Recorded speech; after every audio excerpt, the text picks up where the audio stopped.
Well, let's dive into it anyway tonight, Coach. You've got a bunch of plays for tonight's slate, starting with the Suns team total under 104.5. How come you're fading them? And is this with or without Devin Booker, or it doesn't matter? Doesn't matter. Listen, if you look at it, the Suns have gone over this in 5 out of the last 7 games.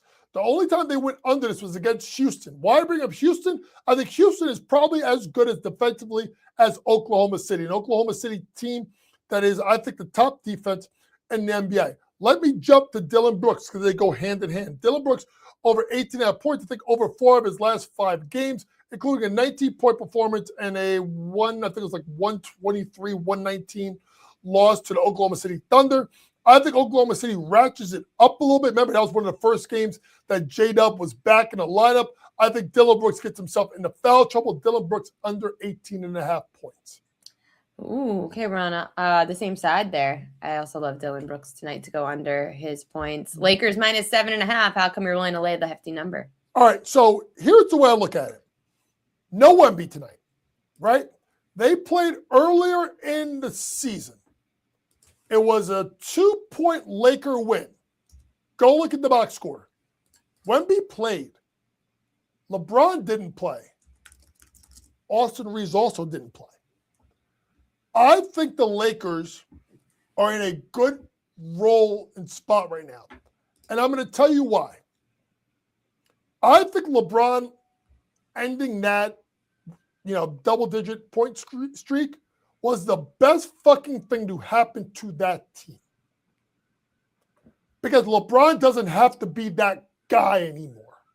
He doesn't have to get you 25, 30 night, take 20 shots. He doesn't need that. Why? No offense. Luka is the guy now.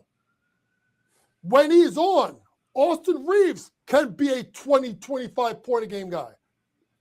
Rui Hachimura can knock down threes. And DeAndre Ayton has looked the best he's looked in a couple of years. So LeBron can take what I call the Cooper flag approach, which is beat a chameleon, right? That game in which he lost the double-digit streak, had a chance to get it, kick it to Rui for a 3, game winner. But then a couple of days later, Austin Reeves goes 5 for 16, and LeBron gave you 27. So I think that's what's good about the Lakers right now is I think they're more offensively diverse, and LeBron can kind of pick his spots a little bit on what he wants to do. Now to the prop. Dylan Harper over 3.5 assists. Over the last 4 games, all 4 games were without Wemby. And if you look at the fact that De'Aaron Fox is doing a ton of scoring, they need someone that's going to facilitate and kind of get people shots. Dylan Harper, the rookie out of Rutgers, over 3.5 assists tonight.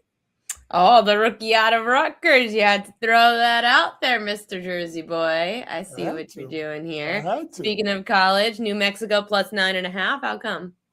Listen, when you think about New Mexico and Richard Pitino, you think about the pit where they play at, which is, if I'm not mistaken, I think the pit's almost like mile high. It's high elevation. And they struggle on the road. But they played pretty good basketball. I think they beat Santa Clara by 20-some-odd points. And I know VCU is pretty good. The Siegel Center is a rocking little small arena in downtown Richmond. I've been there for games. I just think 9.5 is a lot. That's 3 possessions. It's a lot to a Richard Pitino team that's pretty good defensively and has the offensive firepower to keep the game close. Give me the Lobos plus 9.5 tonight. I hate to break it to you. Purdue minus 20.5 is the most bet on spread tonight in college basketball. So why is it okay to not have to fade the public? Listen, it's very simple. I'm taking Purdue because 2 reasons. Number one, you had Minnesota beat Indiana at home when Indiana was ranked. So now this is the next game. So now you get let down spot after winning a home game versus a top 25 team. Versus a team that got their fucking doors blown off. I mean, Iowa State kicked their ass, kicked them in the nuts, took their lunch money, took their girl, took their mama, took the keys, and took the pension plan. They took everything from Matt Painter's team. So now you got to come back to West Lafayette, which is a really good place to play, right? And you're going to not think that this team who had Fletcher Loyer couldn't fucking draw water if he was on the goddamn Titanic shooting the ball. Braden Smith, the top point guard in the country, I think had 6 or 7 turnovers.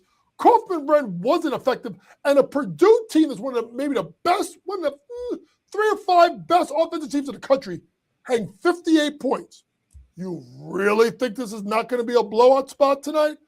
I'll lay the points with the Boilermakers. Oh boy. Okay. Just Rodriguez. Wait, so the whole public is going against me? They all think Purdue is going to cover or not cover?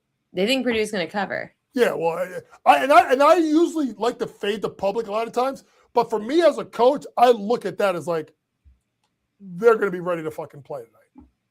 You think Luka's going to be ready to effing play? Because just Rodriguez thinks he likes a triple-double. You know what the funny thing is? I think Luka's going to score. I'm going to go rebounds, assists with LeBron. Oh, with LeBron. Okay, because King K said he liked Luka rebounds, but you like LeBron over. I mean, that's kind of been the way to play it this year. Has been Luka does a lot of the scoring and, of course, the assists, but LeBron mostly assists and rebounds for him. And I think LeBron is also working his way back, right? And I think you got to like pick your spots. The reason why you can sit there and look at Luka from his scoring is De'Aaron Fox and Harper or Devin Vassell. Mm-hmm. None of the 3 are strong defenders. And if Luka gets into the lane, the premier shot blocker in the league is Wemby, and he's not playing. So that's why I think Luka should be able to go off in his scoring tonight. With no Wemby, how is that going to impact the Spurs defense? Man, I don't even know if fucking Luke Cornett. Oh my God, I can't believe I just making Luke Cornett being a difference maker. I don't know if Luke Cornett's playing on either. I think he was questionable at some point earlier today. So to me, they have no interior defense. I know that's the problem. You know, so and that's why I think it's going to be a layup line. And that'll be interesting. And I think the other thing to look at is if you want to look at double market, the guy to look at is if no Luke Cornett. Look at what DeAndre Ayton may be able to do as a double threat because Luke Cornett will step out and shoot the ball from 3. As a step out 5, he's not as much in the dunk spot as much. So I think that's another play to look at. Maybe look at Ayton for possibly a double.